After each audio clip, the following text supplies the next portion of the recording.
ओम शांति। ओम शांति। ओम शांति। आज सोमवार हम सुनते हैं 24/5/21 के मधुर वाक्य। सोमनाथ बाबा हमें क्या क्या सोमरस पिला रहे हैं उसका हम ध्यान से सुने। बाबा ने कहा, तुमने रावण की मत पर चलकर बाप की बहुत गिलानी की, जिससे भारत कौड़ी तुल्य बन गया। अब बाबा को याद करेंगे तो फिर धनवान बन जाएंगे। फिर बाबा ने सीढ़ी के ऊपर समझाया। बाबा ने कहा, भक्ति मार्ग में तुमने बहुत भक्ति की और ज्ञान की डांस की। भक्ति की डांस जब होती है तो ज्ञान की नहीं होती, और जब ज्ञान की होती है तो भक्ति की नहीं होती, क्योंकि सतयुग त्रेता तो तुम ज्ञान की प्रारब्ध खाते हो। द्वापर से भक्ति शुरू होती है। जैसे भक्ति शुरू होती तब हम उतरती कला में आए। अब ज्ञान से हमारी सदगति होती है, हम चढ़ती कला में हैं। फिर बाबा ने कहा, तुमने बैठ कितनी भक्ति करते करते नीचे उतरे हो। मैंने तुम्हें कितना ऊंचा बनाया था, कितनी ऊंची प्रारब्ध दी थी। रावण ने तुम्हें श्रापित कर दिया। अब फिर मैं आया हूँ कल पहले तरह आपको फिर से स्वर्ग की स्थापना कर वर्षा देने। फिर बाबा ने कहा कि भक्ति और ज्ञान, जिसे कहा जाता है ब्रह्मा का दिन ब्रह्मा की रात, सतयुग त्रेता में अब जागती ज्योत होते, उसे ब्रह्मा के दिन, फिर द्वापर का युग ब्रह्मा की रात, अंधकार में आते। जब अंधकार में आते हैं तब बाबा फिर से आकर हमें सारा ज्ञान सुनाकर फिर हमें साथ ले जाते हैं। फिर हमें वर्षे का अधिकारी बनाते हैं। फिर बाबा ने कहा, दुनिया आम भारत खास, क्योंकि सतयुग में सिर्फ भारत ही होता है। भारत के उत्थान पतन की कहानी है। फिर बाद में दूसरे धर्मपिता बाद में आते हैं। तो बाबा ने कहा, सतयुग में तुम असल में देवी देवता थे। शक्ल तो मनुष्य की है, परंतु देवी देवता दैवी गुण वाले थे। अब भी शक्ल तो मनुष्य की है, परंतु आश्री गुणी बन पड़े हैं। अब फिर कल पहले की तरह मैं आकर तुम्हें आश्री दुनिया से निकाल नई दुनिया में ले चलता हूँ। फिर बाबा ने कहा कि यही भारत जिसका उत्थान होता फिर डाउनफॉल होता। अब भी नीचे उतरती कला में हो। जब ऐसी हो जाती है तब मैं फिर आकर दैवी स्वराज्य की स्थापना करता हूँ। सतयुग त्रेता में तो तुम बहुत खुशी और नवाब में रहते हो। द्वापर से लेकर फिर नीचे उतरते उतरते तुम प्रधान बन गए हो। फिर रावण की आश्रिमा शुरू होती। भक्ति भी पहले अव्यभिचारी एक शिव बाबा की भक्ति होते, फिर धीरे धीरे अनेकों की भक्ति शुरू हो गई। जितनी भक्ति होती गई हम नीचे उतरते आए। भगवान को नहीं जानते पुकारते आए। बाबा भी हमारी आवाज़ सुनकर आए हैं और आकर हम बच्चों को हर बात बहुत अच्छी रीति समझाते हैं। अब हम सुनते हैं कि बाबा ने हमें क्या समझाया। बाबा ने कहा, मीठे बच्चे, तुमने रावण की मत पर बाप की गिलानी की तो भारत कौड़ी तुल्य बना। अब उसे पहचान कर याद करो तो धनवान बन जाएंगे। पहले हम भूल गए हैं। बाबा कहते पहचान कर याद करो तो धनवान बन जाएंगे। प्रश्न है, सीढ़ी के चित्र में कौन सा वंडरफुल राज समाया हुआ है? आधा क्लब है भक्ति की डांस और आधा कल्प है ज्ञान की डांस। जब भक्ति की डांस होती है तो ज्ञान की नहीं, जब ज्ञान की डांस होती तो भक्ति की नहीं। आधा कल्प रावण की प्रारब्ध चलती और आधा कल्प तुम बच्चे सुख के प्रारब्ध भोगते हो। ये गुह्य रास सीढ़ी के चित्र में समझाया हुआ है। गीता है ओम नमो शिवाय, ओम शांति। तो बाप बैठ बच्चों को समझाते हैं भक्ति मार्ग में बहुत भक्ति की डांस की, उस समय ज्ञान की नहीं। भक्ति की डांस जब होती है तब ज्ञान की नहीं, जब ज्ञान की होती है तो भक्ति की नहीं। क्योंकि भक्ति का डांस उतरती कला में ले आता, नीचे उतारते हैं। सतयुग त्रेता में भक्ति होती नहीं, भक्ति शुरू होती है द्वापर से। जब भक्ति शुरू होती है तो ज्ञान की प्रारब्ध पूरी हो जाती है। इस समय के ज्ञान की प्रारब्ध हम सतयुग त्रेता में खाते हैं। जब भक्ति द्वापर से शुरू होती है तो ज्ञान की प्रारब्ध पूरी हो जाती है। फिर उतरती कला होती है। कैसे उतरते हैं सो बाप बैठ समझाते हैं।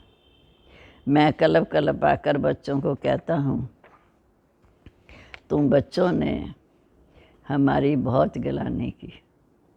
बाबा ने आकर हमें सारा राज समझाया कि तुम बच्चों ने हमारी बहुत गिलानी की। जब जब भारत में इस आदि सनातन देवी देवता धर्म की बहुत गिलानी होती है तब मैं आता हूँ। जब भारत में इस आदि सनातन देवी देवता धर्म की गिलानी होती है तब मैं आता हूँ। गिलानी का भी किसको पता नहीं, वह समझते हैं। बाप कहते मैं निर्विकारी नरकवासी भारत को आकर कल्प कल्प स्वर्गवासी बनाता। मैं विकारी नरकवासी भारत को आकर कल्प कल्प स्वर्गवासी बनाता हूँ। तुम मेरी गिलानी आश्री मत पर चलने के कारण कितने कंगाल बन गए। मेरी गिलानी करते करते कितने कंगाल बन गए। राम राज्य था, अभी रावण राज्य है, जिसको हार और जीत दिन और रात कहा जाता है। अब विचार करो मैं कब आऊँ। जिन्हों को राज्य दिया वह भी अपना राज्य गंवा बैठे हैं। हिसाब किताब तो सारा समझाया ही है। मैं आकर वर्षा देता हूँ, रावण फिर आकर तुमको श्रापित करते हैं। इस समय संगम पर बाप आकर हमें वर्षा देते हैं, जो 21 जन्म प्रारब्ध खाते हैं। फिर द्वापर में रावण आपको श्रापित करते हैं। भारत को खास, दुनिया को आम। भारत की महिमा का भी किसी को पता नहीं। पहले पहले भारत ही था, कब था, कैसे था, कौन राज्य करते थे, किसको भी कुछ पता नहीं, कुछ भी समझते नहीं। जो देवता थे शक्ल मनुष्य की और सीरत देवताओं की थी। अब सूरत भल मनुष्य की है पर सीरत आश्री है, अर्थात 5 विकारों में फंसे हुए हैं। जिसको समझाते हैं वह इन बातों को समझते नहीं, क्योंकि परलौकिक बाप को ही नहीं जानते और ही बैठ गाली देते हैं। बाप की गिलानी करते करते तुम बच्चे बिल्कुल कौड़ी तुल्य बन गए हो। भारत का डाउनफॉल हो गया। ऐसी हालत जब होती है तो बाप कहते तभी मैं आता हूँ। जब तुम बच्चे दुखी हो जाते, गिर जाते, जब ऐसी हालत हो जाती तब मैं आकर तुम बच्चों को सन्मुख समझाता हूँ। कल पहले भी ऐसे ही समझाया था। ये देवी देवता धर्म की स्थापना हो रही है, मनुष्य से देवता बन रहे हैं। इस समय दैवी संप्रदाय की स्थापना हो रही है। मनुष्य देवता बन रहे हैं। मनुष्यों को यही पता नहीं कि बाप कब आते हैं। सतयुग त्रेता में तुम बड़े खुशी की प्रारब्ध भोगते हो। फिर द्वापर से रावण का श्राप पाते पाते बिल्कुल ख़त्म हो जाते हो। जैसे देवताएं प्रारब्ध भोगते भोगते त्रेता के अंत में ख़त्म हो जाते हैं, क्योंकि वो फिर दैवी चलन नहीं रहती तो ख़त्म हो जाते। फिर रावण की असली प्रारब्ध शुरू होती है। भक्ति भी पहले अव्यभिचारी, सबसे पहले सोमनाथ का मंदिर बना, एक शिव की भक्ति। भक्ति भी पहले अव्यभिचारी होती, फिर व्यभिचारी। सीढ़ी ठीक बनी हुई है। हर एक चीज़ सतो प्रधान से सतो रजो तमो बनती है, खाद पड़ती जाती है। तुम बच्चों को समझाया तो बहुत अच्छी रीति जाता है, परंतु धारणा कम होती है। कोई में तो समझने की बिल्कुल अक्ल ही नहीं। कोई अच्छे अनुभवी हैं जिनकी धारणा बड़ी अच्छी होती है। नंबरवार तो होते हैं ना, स्टूडेंट एक समान नहीं होते, कुछ ना कोई नंबर ज़रूर रखेंगे। कोई को भी समझाना तो बहुत सहज है। बाप कहते मीठे बच्चे मुझे याद करो, मैं तुम्हारा बेहद का बाप, सृष्टि का रचयिता हूँ। खुद आकर अपनी पहचान देते हैं कि मैं तुम्हारा बेहद का बाप, सृष्टि का रचयिता हूँ। मुझे याद करने से तुम्हें बेहद का वर्षा मिलेगा।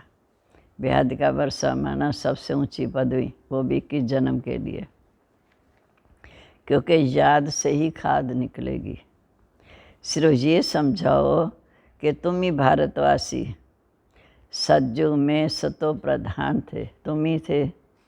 सतयुग में सतो प्रधान थे, अभी कलयुग में तमो प्रधान बने हो। आत्मा में खाद पड़ती है, पवित्र होने बगैर कोई वहाँ जा नहीं सकता। आत्मा में जब तमो प्रधान विकारों की खाद पड़ती है, जब तक आत्मा पवित्र ना बने तब तक घर जा नहीं सकती। नई दुनिया में है ही सतो प्रधान। कपड़ा नया है तो कहेंगे सतो प्रधान, फिर पुराना तमो प्रधान हो जाता है।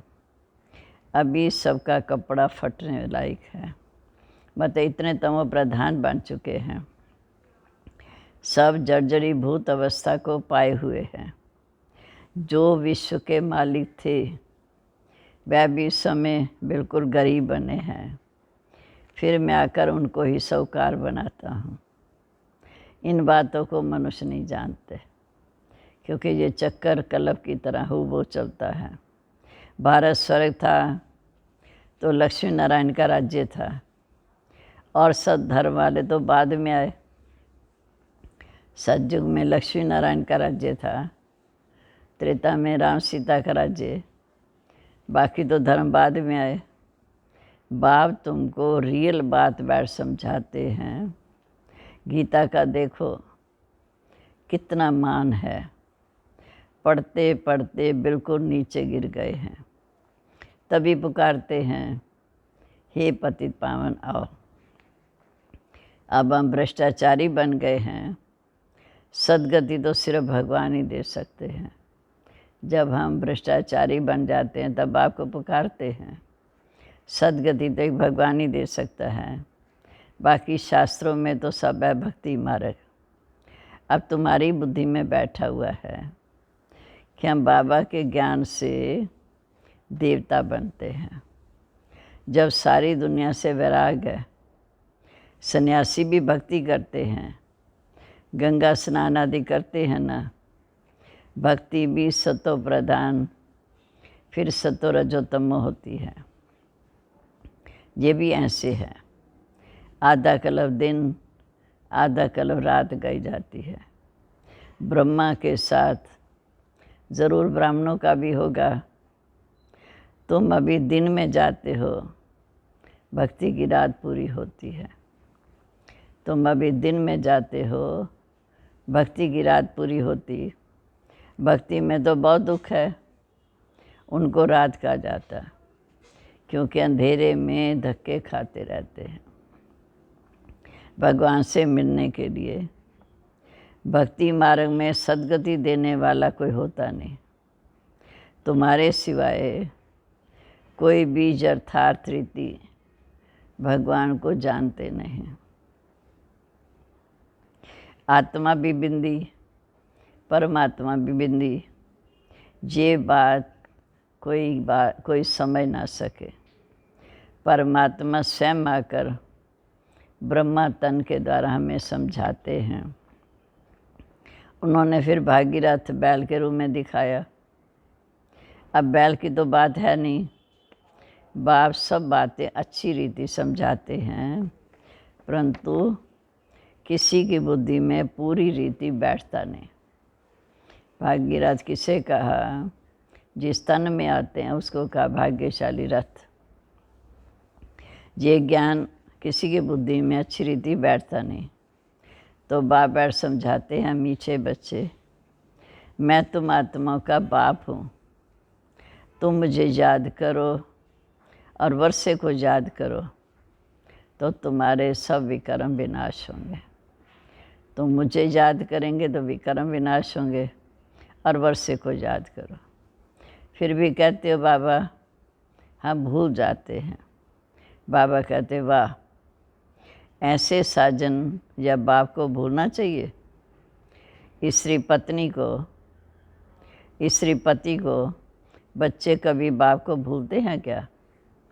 या तुम बच्चे क्यों भूलते हो? कहते भी हो बाबा आप आकर हमें स्वर्ग का मालिक बना रहे हो, फिर भी भूल जाता हूँ। बाबा कहते याद नहीं करेंगे तो अंदर जो कट चढ़ी हुई है 63 जन्म की, वो कैसे उतरेगी? मुख्य बात है यहाँ याद की। अपना कोई दूसरे धर्म से तलक नहीं है। हमारा तलक है जो हम आदि सनातन देवी देवता धर्म के हैं। स्कूल में तो हिस्ट्री ज्योग्राफी समझाते हैं, कोई तो बिल्कुल समझाते नहीं। बाप पढ़ाते तो भी ये बातें बुद्धि में बैठती नहीं। फिर बाबा कहते अच्छा बाप और वर्षे को याद करो, तो ये भी भूल जाते हो। जिसके लिए आधा कल पुकारते आए, भक्ति करते आए, उस बाबा को याद नहीं करते। तुम बच्चों की बुद्धि में है कि अब हम ये शरीर छोड़ रजाई में जाएंगे, ये तुम्हारा अंतिम जन्म है। सूक्ष्म वतन में उनके फीचर तो वही देखते हो, वैकुंठ में भी देखते हो, जानते हो ये मम्मा बाबा ही फिर जाकर लक्ष्मी नारायण बनते हैं। तुम जब सतयुग में रहते हो तो समझते हो कि ये एक शरीर छोड़ दूसरा लेना है। वहाँ उनको ये पता नहीं रहता कि सतयुग के बाद त्रेता आएगा, त्रेता के बाद द्वापर आएगा, द्वापर के बाद फिर कलयुग आएगा। हम नीचे उतरते जाएंगे, ज्ञान की बात ही नहीं रहती। पुनर्जन्म लेते रहते हैं, पर वहाँ आत्म अभिमानी रहते हैं। सतयुग त्रेता में आत्म अभिमानी रहते हैं, फिर आत्म अभिमानी से द्वापर में देह अभिमान में आ जाते हैं। ये नॉलेज सिर्फ तुम ब्राह्मणों के पास है और कोई के पास नहीं। ये ज्ञान ज्ञानेश्वर जो ज्ञान का सागर है वही सुनाते हैं। ज़रूर ब्राह्मण के बच्चे ब्राह्मणों को ही सुनाएंगे ना। ब्रह्मा के बच्चे ब्राह्मण संप्रदाय, रात दिन का फर्क है। एक तुम पुरुषार्थ कर संपूर्ण गुणवान बनते हो। इस समय पुरुषार्थ कर संपूर्ण गुणवान बनते हो, संपूर्ण निर्विकारी। गृहस्थ व्यवहार में रहते भी तुम बाप को याद करो। कर्म तो करना ही है। बुद्धि का योग बाप के साथ लगा रहे। कर्म करते, भल कोई भी करो, बड़ाई का काम करो, रजाई का करो। राजा जनक का भी गायन है ना, सेकंड में जीवन मुक्ति मिली। रजाई करते रहो, परंतु बुद्धि का योग एक बाप के साथ हो तो भी वर्षा मिल जाएगा। कर्म भले करते रहो, पर बुद्धि का योग बाप के साथ हो तो वर्षा मिल जाएगा। बाबा कहते मीठे बच्चे मन मना भाव, माँ में कम याद करो। शिव बाबा कहते सिर्फ शिव कहने से तो लिंग याद आएगा ना, शिवलिंग याद आएगा। और तो सबके शरीरों के नाम लिया जाता है, पाठ शरीर से बजाते हैं। अभी तुमको आत्म अभिमानी बनाया जाता है। मैं आत्मा हूँ, शरीर के द्वारा पाठ बजा रही हूँ। ये आधा कल्प सतयुग त्रेता में चलता है। इस समय सबियाँ देह अभिमान में, वहाँ आत्म अभिमानी होंगे। यथा राजा रानी तथा प्रजा। आयु तो सबकी बड़ी होती है, जहाँ सबकी आयु कम है तो बाप सन्मुख बैठ बच्चों को कितना अच्छी रीति समझाते हैं। ये आत्माओं, क्योंकि आत्मा ज्ञान लेती है, धारणा आत्मा में होती है। बाबा को तो शरीर है नहीं, आत्मा में सारा ज्ञान है। आत्मा भी स्टार है, बाबा भी स्टार है। वह पुनर्जन्म नहीं लेते। हम आत्मा एक शरीर धारण कर उसे छोड़ दूसरा लेते हैं, पुनर्जन्म में आते हैं। लेकिन शिव बाबा पुनर्जन्म नहीं लेते। आत्माएं पुनर्जन्म लेती हैं। इसलिए बाबा ने काम दिया था कि परमात्मा की महिमा और बच्चे की महिमा लिख कर आओ। दोनों की अलग अलग है। श्री कृष्ण की अलग महिमा है, वो साकार है, वो निराकार है। इतना गुणवान किसने बनाया? तो ज़रूर कहेंगे परमात्मा ने। श्री कृष्ण के जो इतने गुण हैं, इतने गुणवान है, तो इतना गुणवान किसने बनाया? तो ज़रूर कहेंगे जो गुणवानों का गुणवान शिव बाबा है, उसने बनाया। इस समय तुम ईश्वरी संप्रदाय हो। तुमको बाप सिखा रहे हैं, पीछे फिर प्रारब्ध भोगते हो। इस समय हम सुन रहे हैं, पुरुषार्थ कर भाग्य बना रहे हैं, सतयुग त्रेता में प्रारब्ध खाते हैं। सतयुग में तो कोई नहीं सिखाएंगे। भक्ति मार्ग की सामग्री खत्म हो जाती है। इस दुनिया से वैराग भी चाहिए, अर्थात देह से दे के सब संबंध छोड़ अपने को अशरीरी आत्मा समझना है। देह से दे के सब संबंधों को छोड़ अपने को अशरीरी आत्मा समझना है। अशरीरी आए थे, अशरीरी जाना है। ये पुरानी दुनिया खलास हो जानी है। हम सब नई दुनिया में जाने वाले हैं। बस ये याद की मेहनत करते रहो। इसी में फेल होते हैं, याद करते नहीं। जो भी समझने के लिए आते हैं, उनको भी यही समझाना है। शिव बाबा ब्रह्मा द्वारा कहते हैं कि मीठे बच्चे मुझे याद करो, तो याद से तुम्हारी खाद निकल जाएगी। फिर तुम विष्णुपुरी के मालिक बन जाएंगे।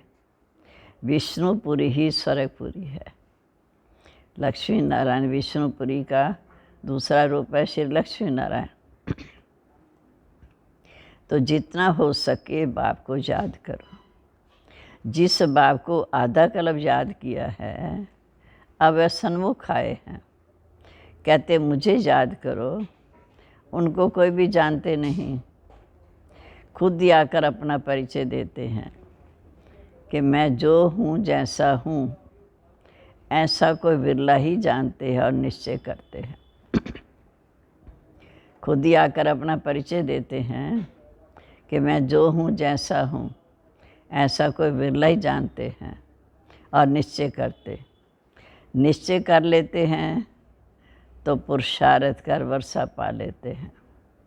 शिव बाबा कहते, मुझे याद करने से ही तुम्हारे विकर्म विनाश होंगे और तुम पवित्र दुनिया के मालिक बन जाएंगे। फिर विकर्म कोई नहीं करना। बाबा का बच्चा बनकर फिर कोई विकर्म नहीं करना है। अच्छा, मीठे मीठे सिकरते बच्चों प्रीत, माता पिता बाप दादा का याद प्यार, गुड मॉर्निंग।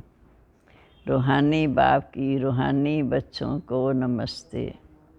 रूहानी बच्चों की रूहानी बाप दादा को नमस्ते। नमस्ते बाबा, गुड मॉर्निंग। बाबा कहते, सदा हंसते रहो। शुक्रिया बाबा, शुक्रिया। अब धारणा के लिए मुख्य सार।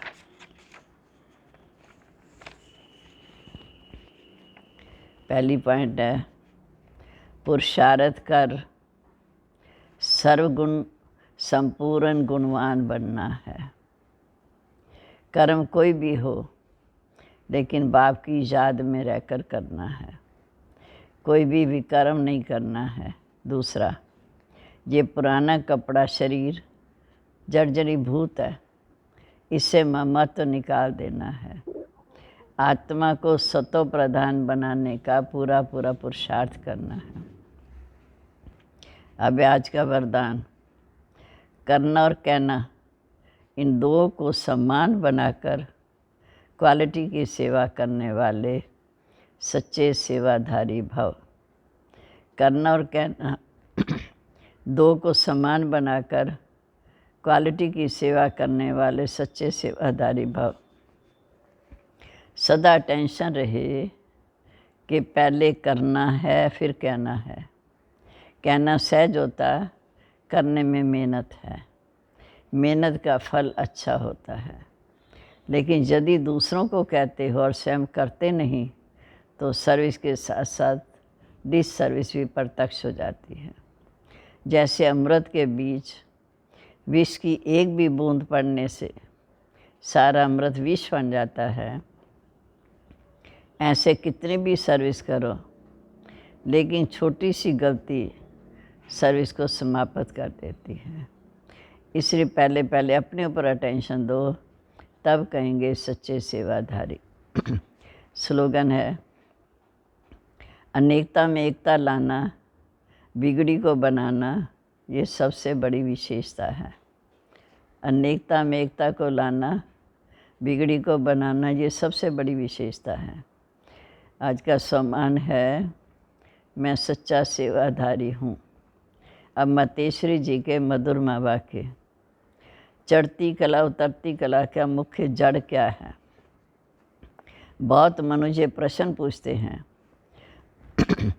कि जब इतना पुरुषार्थ कर जीवन मुक्ति पद को पाते हैं, तो फिर वहाँ क्या कारण बनता जो हम नीचे गिरते हैं? बालम कहते हैं कि हार और जीत का खेल है।